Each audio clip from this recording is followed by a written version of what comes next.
Hello, hello. Welcome. So, we are talking about is wholesaling still legal? And the reason that we're talking about this is because we're getting asked this a lot with certain states coming in. Laura, can you mute? With certain states coming in, creating these new laws, a lot of people are starting to worry, is it legal? Is it legal for us to wholesale? Is it legal for us to do this in our state? What are our requirements? What do we need to do? So, what we're going to cover today, we're doing a 5-part series over the next few days, just for fun, just to answer a lot of the commonly asked questions of what each day is going to entail. So, today we're talking, is wholesaling legal? Is it still something I can do? What should I be looking out for, and things like that. So, Laura, I'm going to kind of let you start and take over. But you are muted. Just remember that.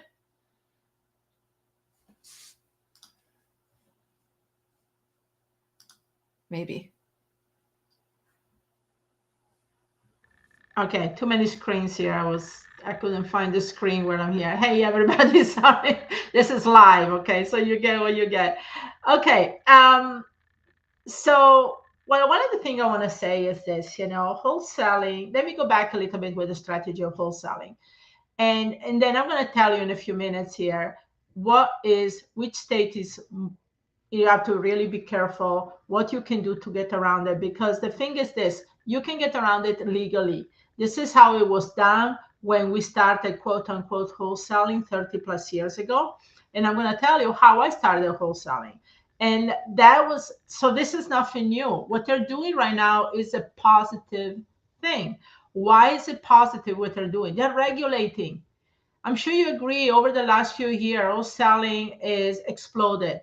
But also a lot of the scam artists, also a lot of the people not doing it by the books. Okay. And this is a business that attracts a lot of these people that want to make fast money. Kind of has this mentality, the salesman mentality. I've heard quotes and saying that really made my skin crawl. Like, for example, remember, Liz, you know who it was. We were on a stage, and one of the speakers said, "Oh, when I go in to get the property under contract, I go for the jugular. I go for I jump on these people and take advantage of them." And somebody was saying today, one of the students, he says, this is something that is coming out too, that a lot of the states are regulating about being fully disclosure and transparency with these sellers. Okay, so that's the thing that's happening in wholesaling. It's always been an issue. The issue started 30 plus years ago when somebody decided to change the terms from flipping a contract, which is the correct term, to wholesaling.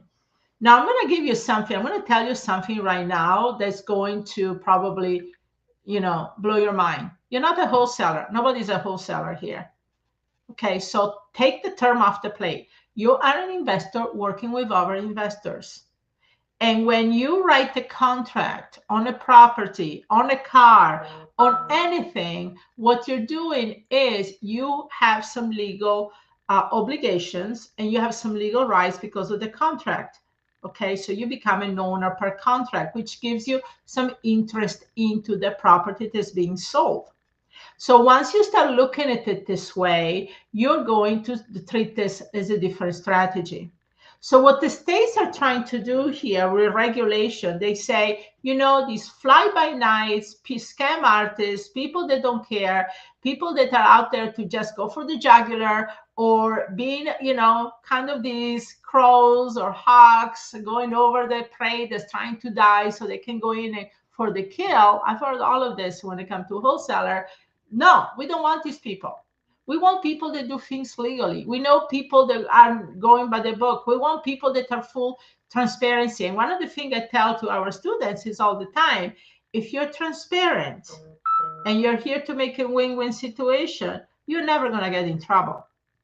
Okay? But you need to be transparent. And when you talk with a seller, you don't tell them you're a wholesaler. You say, yeah, I'm not buying the house to live in myself.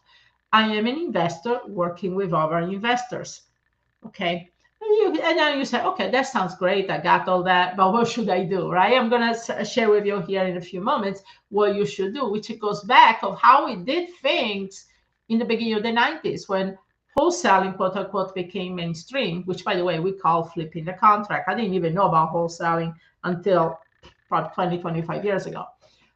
Somebody overnight came up with the terms. And this happens a lot in real estate, by the way, guys.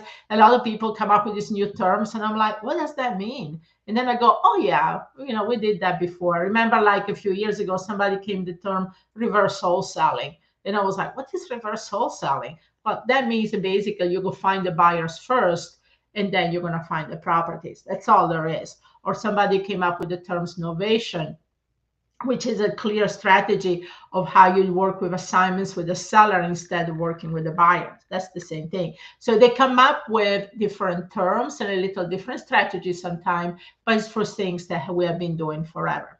So, okay, so now let's say that, and these states, by the way, I'm going to give you some names today, but please go ahead and verify with your state. So first of all, don't ask agents, attorneys, or anywhere else. Go straight to the horse's mouth. How do you find the right information? Ask the real estate commission. Okay. Pick up the phone, Google it. Where's the real estate commission in your state? Call them. Go straight to them. And a lot of time they don't even know. Okay. They don't even know. So don't ask them. You want to ask and say, hey, I'm a real estate investor and I'm trying to find out, I want to make sure I stay up to par. I try to find out what is legal and illegal in the state or how I can do things. So do you have a statutes you can tell me, they have legal statutes and all of that you can send to me to find out if flipping properties, don't use the term wholesaling, guys, if flipping properties, flipping contracts is legal or what is required in order for that to be legal. That's the question. Okay. So then they'll send you the statutes, blah, blah, blah, blah, blah, and it will be a lot of mumbo jumbo. Now I'm going to give you a little hack here. Take the mumbo jumbo and put it on ChatGPT, and ask him, based on this legal thing, is it legal to wholesale in the state of Florida, for example, or what do I need to do in order for it to be legal? Because most of the states, you can make it legal if you do one or two things or both. Okay. Number one, you have to be licensed. Okay. They want you to be licensed. Number two, they want you to do it a little different, kind of a side way of doing things, which I'm going to talk about that in a moment. So if you have to be licensed, you have a couple of options. Number one, you get licensed yourself. Okay. Don't be scared. It's nothing wrong with being licensed. I've been licensed in 3 different states. And nowadays it's even easier. You don't even have to go to a class. You can go online. There's different places online. You can go through the whole course, take the quizzes at your own pace, do everything. And then you have to take the final exam, whatever the state is. And honestly, somebody was telling me the other day, they took an exam here in Florida. They're making it even that easier. Okay. Used to be that you had a big state portion, a federal portion. Now they're making those easier as well. Anyway, you go through the whole course, take quizzes. You can take the test, final test, as many times as you want to. It's nothing to be afraid of. And honestly, that's kind of a good way to do it. I personally did it initially because I wanted to learn a lot of the terminology. I wanted to learn the do's and don'ts of real estate. I wanted to keep myself legal. I came from another country. I didn't know much about anything really. So that's why I did it. I didn't to do it. Then I became an agent, and then I realized that honestly there was more money into being an investor. So then I was an investor, and I was licensed for over 20 years. But with that said, getting licensed is nothing to be scared about. Okay, you can do it. Anybody can. And nowadays with the tools that you can do online and so forth, it's very, very easy to do. Now, the other thing you can do also is work with somebody else who is licensed. So I'm sorry, I'm going to turn off my phone here. It keeps dinging. So work with somebody else who is licensed. So let's say that you and the seller licensed person form a business entity, an LLC or a corporation, and you buy under the LLC or corporation. Now, this other person is licensed, and then in the operating agreements, you can specify who is authorized to sign for the LLC. So if both of you are authorized for signing for the LLC and is licensed, then you have that protection. Okay. Now, that's one other way to do it. So getting a license, work with somebody else who is licensed and buy under the business entity is one thing. Now, the other way is in some of the states, and now I'm mentioning specifically here South Carolina, but there are other states that are kind of following suits. So right now, the ones that have restricted rules is Illinois, Oklahoma, Nebraska, Ohio, and specifically Philadelphia, Pennsylvania. Okay. Philadelphia, Pennsylvania requires only to be licensed through the cities, like a fish license. Ohio is they tend to want you to do assignments, not double closing. I'm going to go over into actually the four sub strategy to wholesaling. I'm going to mention it really briefly here in a few minutes. Oklahoma and Nebraska and Illinois are the ones that are more restricted. You have to have actually a license. Now, now some of the other states are on the fence about licensing, or Georgia, North Carolina, Texas, and California. But like I said, this actually changes all the time. So don't go based on the states. I hate to tell you anything specific. Call the real estate commission, ask them if there is any regulation about flipping the contracts in your state, ask them what the regulation is, get the regulation, the statutes, whatever it is, put it on ChatGPT, and then ask ChatGPT based on this, how can I flip contract or wholesale in my state? And you get the answer. Big hack there, but works. So then you say you're going to be in a state, say you're going to be licensed, then you're going to go ahead and get your real estate license if you want to work with under your license, you get a business entity. Now, let's say you work in a state that you have to be licensed, and you have to also, they say, no, no, no. Like South Carolina, this is really interesting. South Carolina says, doesn't matter if you're licensed or not. We have students of South Carolina, that's how I know this. And we had to do a lot of research. Doesn't matter if you're licensed or not, it's illegal. You cannot market the property, you don't own the property, and something like that. So what do? Well, first of all, let's go back at 1992. Okay. In 1992, yes, you could not market the property if you don't own the property. So what did we do? We marked the opportunity. We marked the contract. I have, I have an opportunity on 12 / Main Street. I never gave the full address. Call me for more information. They call you, and then you say, hey, I work together with the seller on this specific property. I can get you some information. You're partnering with the seller, quote unquote, right? But you're marketing the opportunity. Big one. So then you're not marketing a property. You're selling a contract. You're not selling a property. It's all about the words that you use when you do it. Then what we did in 1992, we created an installment agreement. An installment agreement gave us, me and the seller, rights. So I put the property under contract with the seller. I created what I call a contract for deed, which is an installment agreement.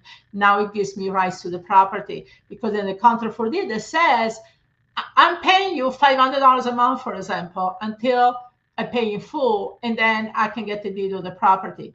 Guess what? Now you get the contract for deed. Now I have the right to market the property, get the buyer for the property. I have a contract for deed. I've agreed that I'm paying the seller. He's getting money from me, even if it's $500 a month, until I sell the property. The good thing about the contract for deed, it gives you 2, 3, 4 months for you to sell that property. Okay. So this is the installment agreement. And one thing I can tell you, in South Carolina, there is a guy there, an attorney, charges $8,000 to teach you this. For me, it's something I give to my students. If you ever need that, it's no big deal. It's just a different way to get in the door, to get the property under contract. But so the moral of the story, guys, it's not illegal to sell. It's how you do it. It's how you present yourself. It's how you structure it. And when the wind changes, you adjust your sales, and you're going to be wholesaling for, it's always going to be good. It's regulated. It's a good thing. So we finally get off from these scam artists out there. Definitely. But just follow some of the rules I told you, you'll be fine. Definitely. And so what we're doing is, throughout the next week, as I said, we're going to go live on the most commonly asked questions every single day at 1 p.m. Eastern. And if you're wanting to get some really cool resources, we have a link in our description where you can go, and we're going to be doing an exclusive Q&A for the people who are on this list. We're going to have different blueprints going out of how our own investors have tripled their income. We're going to teach you, there's resources on like the common mistakes coming out 10 steps to the investing, just how to build your team as a wholesaler. So there's a lot of resources coming out. So if you click that link there, they're free. They're no cost to you. Okay. It is just for you to get access to this so that you can finally officially learn all the most commonly asked things. We had people, we're going to be talking this week on how to get out. Who is like, I never want to make a cold call again. I hate cold calling. We're going to be talking about that. We're going, let me pull up my list because we actually have a list of what we're going live on too, that if you get on this list, you'll get access to it.